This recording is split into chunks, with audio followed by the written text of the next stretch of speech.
Sup, your Garden-Staudinger is back. October's here, the sun takes a break, the fog rolls in, and suddenly wellies are back in style. Many now think, alright, that's it. The garden is going into hibernation. But no way. The garden is like a Bavarian pub night. It's not over until no one can stand anymore.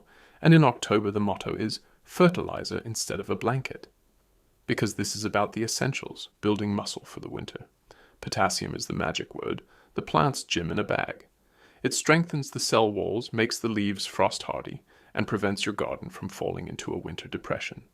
So get your watering can ready, pull out the fertilizer. Here are the 12 plants you should feed now, so they reward you with a floral firework in spring. Category 1. Fruits and Berries, the Vitamin Club. Before we get to the frost-hardy survivors, let's start with the sweet-toothed residents of the garden. Fruits and berries. Fruit trees like apple, pear, and cherry have been powering through all summer. Harvest, sun, bloom, that's high-performance sport, botanically speaking.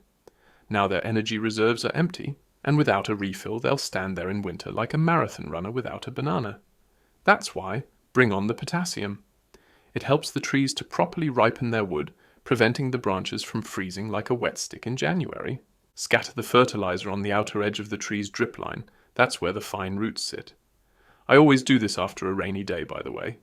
The soil is nice and moist then, and the fertilizer gets exactly where it should work, directly into the root zone. Dry earth? Pointless. The fertilizer will just sit around like a lazy sack of flour. Strawberries are sweet long-distance runners. They pretend that winter rest is underway, but underground, next year's planning is already happening. They're forming the flower buds for the coming season right now.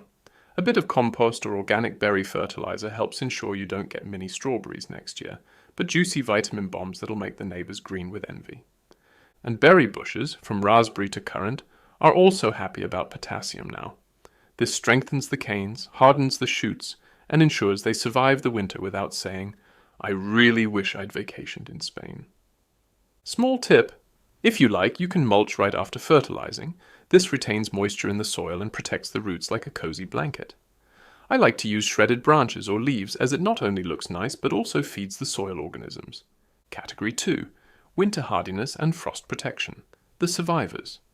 Now we come to the heroes who stay outside when everyone else is already in the cellar. Lawn, the green carpet we danced barefoot on all summer. Many think fertilizing is only for spring, but that's where the mistake is made. An autumn lawn fertilizer with lots of potassium is now like a winter jacket made of nutrients.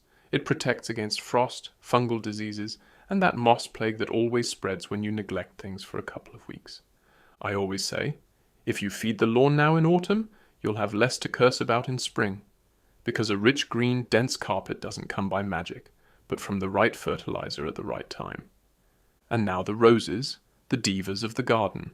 In summer they want to shine, smell good and flirt, but in October the nitrogen party is over.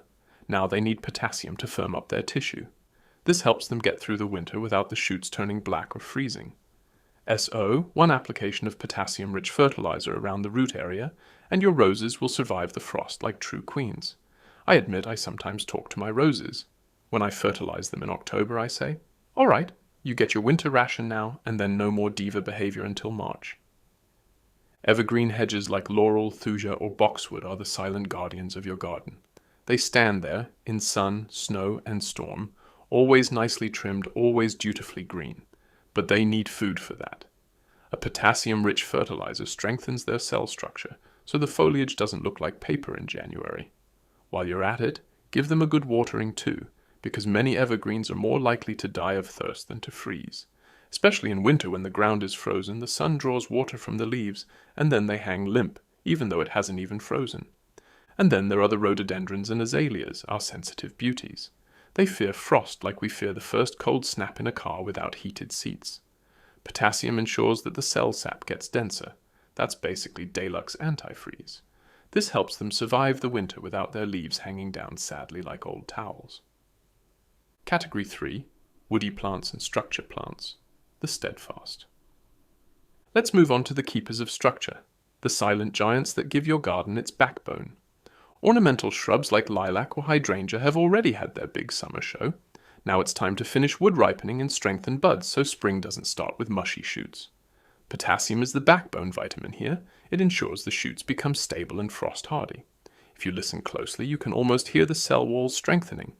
In such cases, I like to mix a little wood ash into the soil. That's pure potassium power from the oven. But be careful. Only use untreated wood. No lacquer, no paint, no particle board. Otherwise, your shrub will have more pollutants than nutrients. Bamboo, the green strongman of the garden. Many think bamboo is indestructible, but woe, when the frost comes, the leaves curl up and you think the thing is about to give up. That's why potassium fertilizer works wonders. It makes the culms tough, strengthens the cell structure, and protects against wind and frost breakage. And if you have bamboo in a pot, remember, it's more sensitive there. One freeze-through of the pot, and that's it. So it's best to wrap the pot well or place it in a slightly sheltered spot. Newly planted perennials and woody plants are a bit more sensitive. They want to form roots first before being sent to the gym. Therefore, less potassium, more phosphorus. A little compost, hornmeal, or organic plant starter is perfectly enough. Too much fertilizer here would be like an espresso for a toddler. The shock is greater than the benefit. Category 4, special cases, the gourmets. Now we come to the gourmets among the plants, the refined tastes with special demands. Spring bloomers like tulips, daffodils, or hyacinths are already setting roots. Whoever mixes a little compost or phosphorus-rich fertilizer into the soil when planting secures a bloom in spring that looks like a slow-motion firework. And honestly, there's hardly anything more beautiful than when the first tulips break through after a grey winter. And then, last but not least, the soil itself. Technically not a plant, but without it, nothing works. A layer of mature compost in October is like a spa, a cozy blanket, and a 3-course meal all in one. It improves the structure, stores water, and feeds the soil life that is slowly gliding into hibernation. In spring, you'll be amazed at how loose, dark, and alive your earth is. Even the earthworms will be dancing the samba. You see, October is not the end of the garden, but the start of winter preparation. With the right dose of potassium, you strengthen your 12 most important garden friends and ensure they enter the next year healthy, robust, and full of blooms. S.O. Gloves on, bucket out, grab the fertilizer, and get your plants fit for winter. If you liked the video, leave a like, subscribe to the channel, and write in the comments.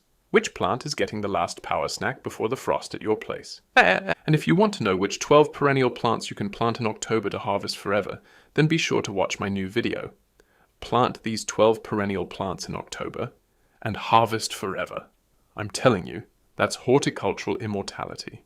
Because a good autumn fertilizer is like a hot tea. If you forget it in October, you'll freeze until April. And thanks for tuning in, your Garden-Staudinger from Munich.